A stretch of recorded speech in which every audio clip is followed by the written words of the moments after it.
En el corto plazo, yo veo una suba obviamente, el precio de la energía. Esto para la Argentina le mejora su balanza comercial, pero también le afecta su tasa de inflación interna, claro, porque eso es un doble costo. Hay un costo y un beneficio. Me parece también que lo que vamos a tener es una suba de precios de todos los commodities. Cuando sube el petróleo, suben los commodities agrícolas también. Eso para la Argentina es bueno, pero, insisto, también tiene como la contracara que esto va a afectar el plan antiinflacionario del gobierno. Bueno, Marcelo, ¿cómo estás viendo toda esta dinámica de la guerra Israel-Irán? El fin de semana que entra de lleno sorpresivamente. Algunos dicen que fue toda una táctica de distracción la que hizo Trump, diciendo que no, que tenía las próximas 2 semanas y demás.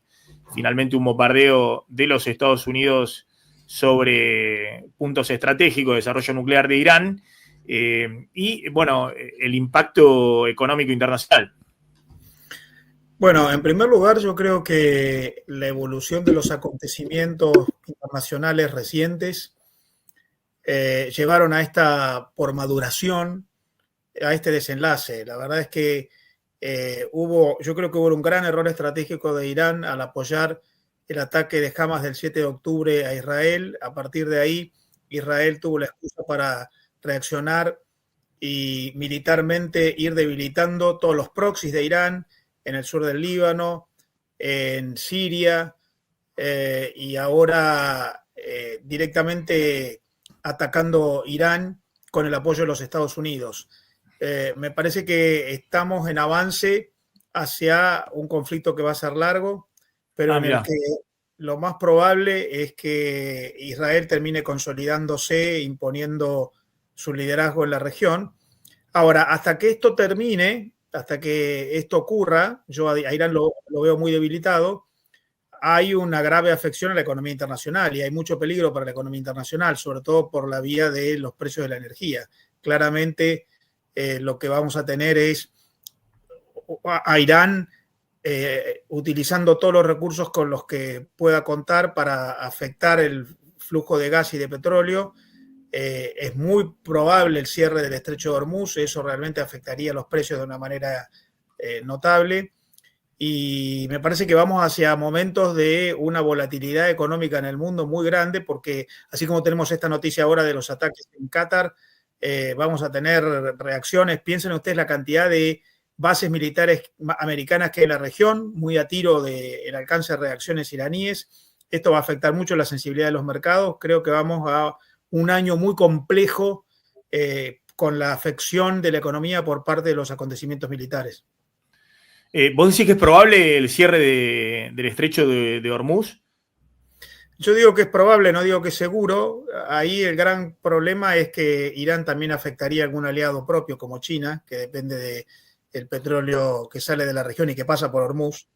Pero me imagino que Irán, presionado y puesto contra la pared, y con mucha menos capacidad militar que la que tuvo, Irán siempre utilizó como recurso militar todos sus proxies, el escudo que le daba a Hezbollah o que le daba a Hamas, o que incluso los hutíes en Yemen le permitían llevar adelante en términos de ataques cuasi militares sin utilizar las fuerzas convencionales iraníes. Todo eso está debilitado.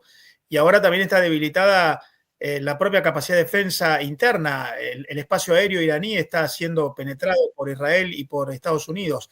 No veo muchos recursos con los que Irán pueda contar, sobre todo si, como planteó el presidente Trump, hay no solamente una búsqueda ahora de afectar la capacidad nuclear militar, sino hasta de la búsqueda de un cambio de régimen.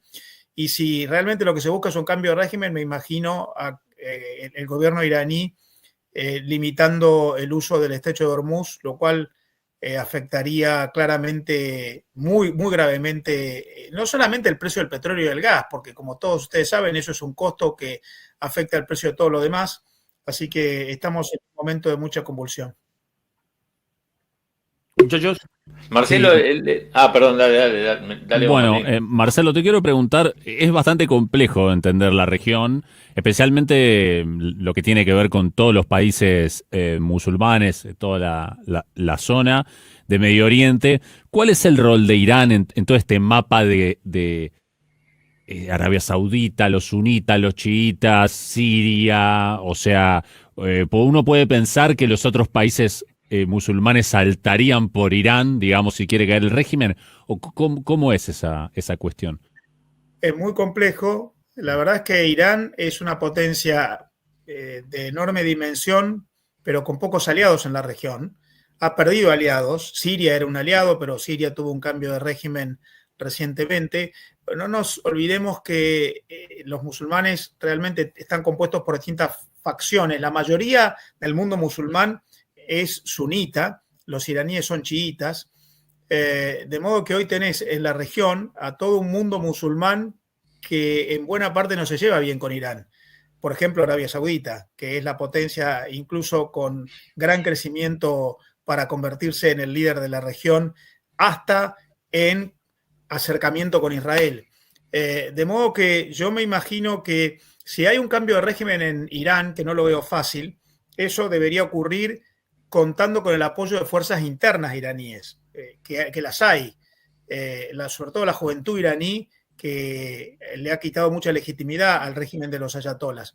Y me imagino más que eso ocurriría con una convulsión interna motivada por los ataques occidentales, y si eso tiene lugar, todo el mundo sunita no vería con malos ojos que Irán avanzara hacia un cambio de régimen, sobre todo porque además el resto del mundo musulmán necesita hoy una estabilización en la región. Irán es el foco de desestabilización, de modo que no sé si es posible, no sé si ocurrirá, pero este anuncio del presidente Trump de búsqueda de un cambio de régimen me parece que le agrega combustible a una zona en la cual, además de la disputa entre Israel y el resto del mundo, de la región musulmán, está la disputa entre los chiitas y los sunitas. Irán es chiita, pero la mayoría es sunita. La mayoría de los musulmanes son sunitas. Ahora, ¿qué ves desde el punto de vista económico para adelante, no?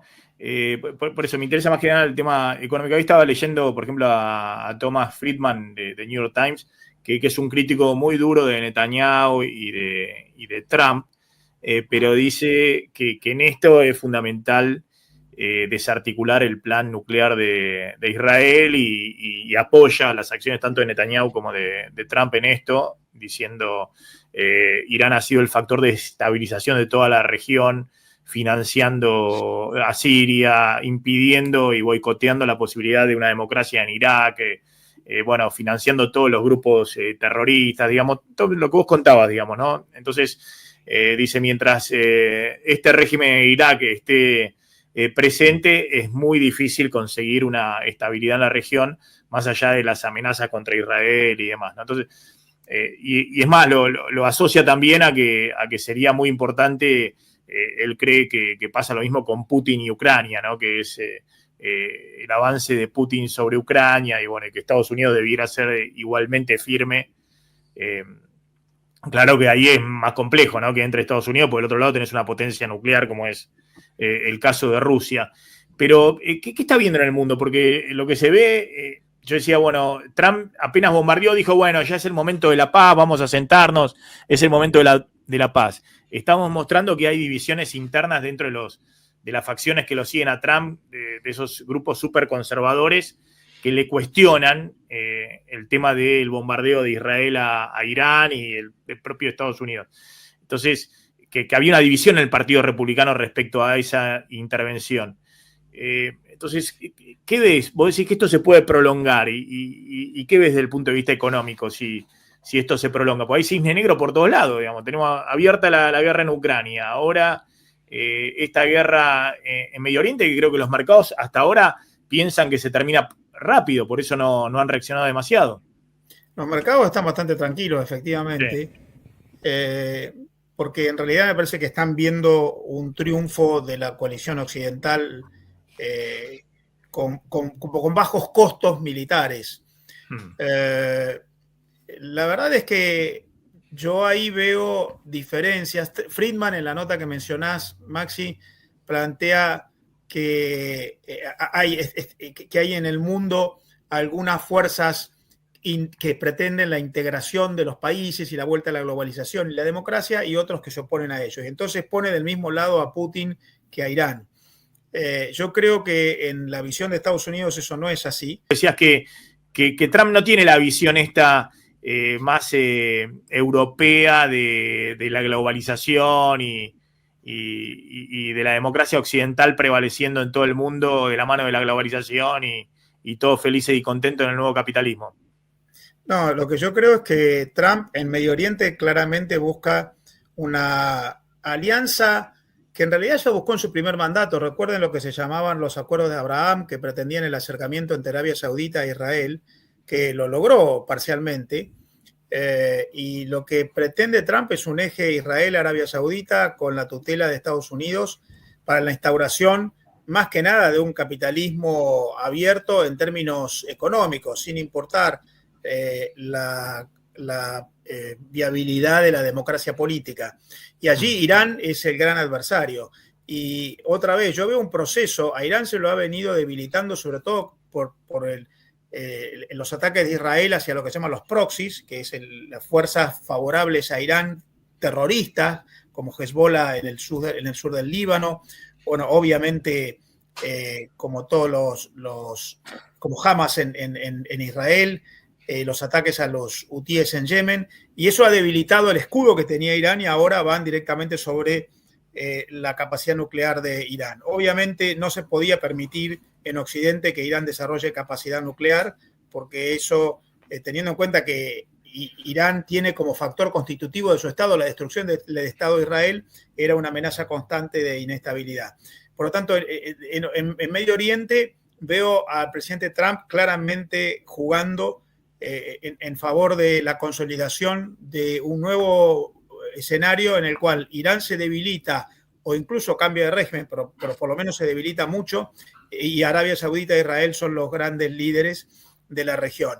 Ahora, en el caso de Rusia yo veo una cosa distinta. Yo creo que claramente Trump pretende que Rusia salga de la órbita de China y por eso coquetea con Rusia. Ahí hay una gran diferencia entre Trump y Biden. Biden veía a Rusia como una autocracia que ponía en juego el escenario global de la democracia política. Yo creo que Trump está pensando en que el gran adversario es China y a Rusia hay que sacarla de la esfera de China donde está hoy y traerla para el ámbito occidental, y por eso ahí hay una diferencia en el modo en el que actúa Estados Unidos en la guerra en Ucrania comparado. Lo ve como un aliado. Marcelo, yo diría, más que como un aliado propio, lo que Trump pretende es que China se debilite y Rusia es demasiado importante como para que quede del lado de China. Y allí claramente hay una diferencia entre Biden y Trump. Esto, por supuesto, es de difícil convalidación para los europeos, que ven a la guerra en Ucrania como una guerra europea. Yo estuve la semana pasada en Europa y me impresionó cómo los europeos ven a la guerra en Ucrania como una guerra intraeuropea. Pero claramente Europa no tiene ninguna capacidad de reacción en ningún sentido, y a mí me parece que claramente Trump tiene como principal adversario a China, y en esto también debilitar a Irán es debilitar a China. Marcelo, si efectivamente este conflicto en Medio Oriente se extiende y es más largo, digamos, es más extenso, el impacto económico y sobre todo en la Argentina, económico y financiero, digamos, ¿cuál es el que imaginas? Bueno, ahí podemos hacer hipótesis, ¿no? Porque depende de lo que ocurra, depende de cómo evolucionen los acontecimientos. Yo me imagino un conflicto que gradualmente va debilitando a Irán, porque lo veo a Irán muy solo. Los aliados potenciales de Irán no reaccionan a favor de Irán, como China, por ejemplo. Entonces veo un debilitamiento de Irán, pero este proceso no va a ocurrir inmediatamente. No es una cosa rápida, porque además a nadie le conviene que esto se transforme en una guerra. Más vale seguir con estos ataques específicamente quirúrgicos como los que están ocurriendo hasta ahora. En ese escenario, para la Argentina veo distintos efectos. Por un lado, la Argentina tiene un enorme potencial de convertirse en un proveedor confiable de energía. Si ya había un problema con Rusia, que dejó de ser proveedor confiable de Europa en materia energética, ahora otra vez tenés el problema de Medio Oriente, y sobre todo si llega a haber alguna obstrucción en el estrecho de Hormuz. Por lo tanto, lo primero que veo desde el punto de vista estratégico es la Argentina, sobre todo en materia de gas. Me parece que tiene que acelerar las inversiones para convertirse en un proveedor confiable y ahí puede tener una capacidad enorme de, como se ha dicho tantas veces, en 5 años exportar 30.000 millones de dólares en materia energética. Ahora, en el corto plazo, yo veo una suba, obviamente, el precio de la energía. Esto para la Argentina le mejora su balanza comercial, pero también le afecta su tasa de inflación interna, Claro. porque es un doble costo. Hay un costo y un beneficio. Me parece también que lo que vamos a tener es una suba de precios de todos los commodities. Cuando sube el petróleo, suben los commodities agrícolas también. Eso para Argentina es bueno, pero insisto, también tiene como la contracara que esto va a afectar el plan antiinflacionario del gobierno. Me parece que también mejora el aliento a las inversiones en materia energética en la Argentina. Una vez más, yo creo que la Argentina tiene que avanzar en el desarrollo de toda una infraestructura energética, no solamente en materia de producción o de extracción, sino de logística y transporte, porque puede convertirse en un actor muy significativo en el mundo, pero otra vez, en el corto plazo es suba de precios, mejora para lo que la Argentina exporta, pero también impacto en la tasa de inflación interna. Y por supuesto, en términos de activos financieros, cuando el mundo está enloquecido, los países emergentes no somos elegibles y ahí volver a los mercados voluntarios por parte del Estado argentino se va a retrasar. Claro, es una complicación adicional. Te hago la última, Marcelo, el tema de China, ¿no? Uno sigue viendo, China arrasa en Argentina. Cada sector que sacamos están peleando para atrás, ¿no? En desigualdad de condiciones con importaciones chinas. De hecho, ahora vamos a hablar con el ingeniero Costamagna del tema del aumento voló la carne de cerdo, también de carne vacuna, ¿no? Importación, pero es irrelevante, pero sí la importación de carne congelada de cerdo desde, en este caso desde Brasil, ¿no? Pero bueno, China es todo un tema, ¿no? Hoy en el ámbito mundial, no solamente en Argentina, ¿no? Y bueno, en la Argentina venimos con un crecimiento que están creciendo al 70-80% las importaciones de China. Sí, yo veo a China que sigue concentrado en su agenda económica como lo más importante, juega estratégicamente acercándose a Rusia, pero con sus aliados tiene más cercanía económica que militar. China es un potencial aliado de Irán y no ha movido un dedo en este acontecimiento que estamos viendo en estos días. China le puede prometer a Irán, te compro el petróleo, pero no le va a prometer movimientos militares. China tiene una obsesión económica. Su principal prioridad es geopolítica económica. Y ahí vamos a tener el mantenimiento de todo esto que Trump critica de China. Trump dice China compite deslealmente porque subsidia, porque tiene su moneda competitiva artificialmente, porque alienta la competencia internacional a través de mecanismos no legítimos. China va a mantener eso y bueno, la Argentina mantendrá sus importaciones desde China en elevadísimos niveles y mantendremos un déficit comercial altísimo con China, a menos que exportemos más a China, porque China también compra, no solamente vende. El problema de la Argentina es que le compra mucho más de lo que le vende a China, claro, no por un problema de falta de acceso al mercado chino, sino por un problema de falta de producción suficiente como para abastecer a China, que te compraría más y la Argentina produciría más. Y la caída de las exportaciones a China este año, están cayendo las exportaciones a China este año, ¿no? Estamos con una situación donde con el caso de China están creciendo, no sé, 80-90% las importaciones y las expo están cayendo. ¿Eso es el problema que hubo con el tema de la carne? Eso... Ahí hay varios puntos. Uno de ellos son los precios, porque medido en precios, los precios de los productos que se exportan a China, sobre todo el agro, han caído. Otro es problemas vinculados con la carne, sí. Y otro es también que la Argentina ha empezado otra vez, Maxi, el problema de la Argentina es un problema de oferta, no un problema de demanda. Si crecen las importaciones a la India, vos desviás desde China. porque la Argentina no crece en capacidad exportadora. Lo que la Argentina necesita es un shock de inversión y de productividad para mejorar su oferta exportable y entonces venderle más a China y más a la India y más a Vietnam y más a Indonesia. Hoy la Argentina lo que tiene es, se le abre un mercado nuevo y tiene que sustituir uno por otro. Y ahí me parece que hay un tema de producción que la Argentina tiene que resolver. Dicho en otros términos, el principal problema para que la Argentina se conforme en un mayor actor internacional en materia comercial no está fuera de la Argentina, está dentro de la Argentina. Está bien. Mirá lo que decíamos, China, exportaciones 5 primeros meses, exportaciones argentinas a China, 14% de caída. Sí hay una muy fuerte aumento de las exportaciones a la India. Vos decís que se está exportando más a la India que a China y que estamos derivando a la India que no estamos metiendo en el mercado chino. Granos. La India, a la India y a la China le exportamos más o menos el mismo perfil, que es lo que le exportamos a Asia, que es agricultura. Hay un desvío de comercio.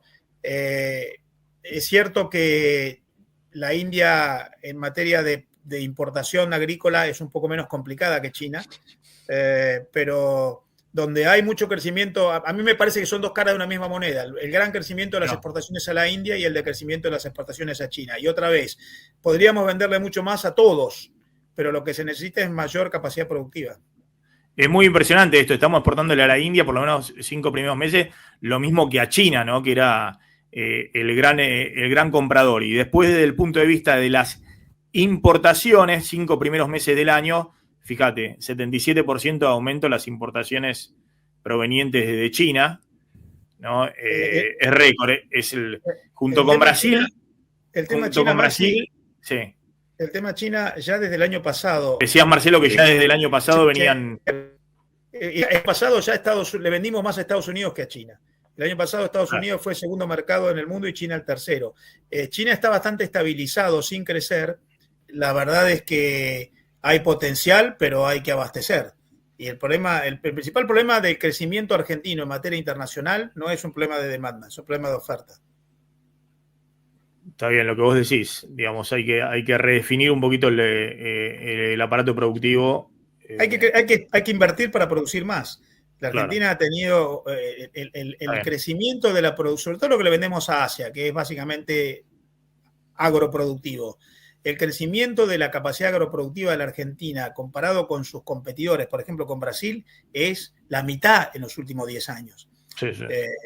Entonces ahí tenés un problema de retraso en tu capacidad de abastecimiento y bueno, luego, claro, crecen las exportaciones a la India, crecen las exportaciones a Indonesia o a Vietnam y de algún lado lo sacaste, no es que estás incrementando la capacidad productiva y abasteciendo más mercados.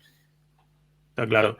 Marcelo, lo último, porque mientras estábamos hablando en los últimos 2-3 minutos, se conocieron ataques, digamos, de misiles de Irán, ya no solamente a Qatar, sino a Kuwait, a Irak y a otro destino más que ahora no lo estoy encontrando, pero digo, ¿eso cambia algo, digamos, este poderío de Irán? ¿Te sorprende? ¿Es algo que simultáneamente está atacando a distintas ciudades, ¿no? Distintos países? No me sorprende porque, como yo te decía al principio, para mí esto no se resuelve de un día para el otro. La mejor manera que tiene de reaccionar Irán, la más fácil manera que tiene de reaccionar Irán es atacar las bases norteamericanas en esos países. Okay. Lo que está haciendo es más que atacar Qatar, está atacando las bases americanas en Qatar. Claro. Y esa zona está plagada de bases militares norteamericanas y lo que va a hacer Irán es reaccionar contra esas bases que la tiene muy cerca y los misiles llegan fácilmente. Y esto va a enrarecer el escenario. Veremos qué hacen los países dentro de los cuales están esas bases militares. Y Estados Unidos va a ir a fondo. Si le atacan las bases militares, va a ir a fondo. Totalmente, porque además ojo que esto le genera un costo político al presidente Trump también. Por eso, Maxi, vos mencionabas al principio esa división que hay dentro del Partido Republicano. Hay una parte del Partido Republicano que no quería este conflicto porque eso genera una alta disconformidad de buena parte del electorado americano que ya está cansado de las guerras. Las nuevas generaciones norteamericanas están cansadas de las guerras y además en Estados Unidos hay muchos viejos que vieron los dolores de la guerra y jóvenes que están en otra. Y entonces esto es un costo político para el Partido Republicano también. Y no nos olvidemos que el año que viene hay elecciones de medio término y el Congreso se renueva entero, el Senado se renueva a la mitad y estas cosas influyen. Por lo tanto, yo creo que a Estados Unidos no conviene que la guerra dure mucho tiempo, pero no me imagino que se vaya a resolver rápido porque la reacción de Irán va a ser sobre las bases americanas en estos países vecinos. Sí, Trump quiere una guerra, es evidente, muy cortita, lo dijo, ¿no? Bombardeó, dijo, bueno, ya está todo listo para la paz y demás.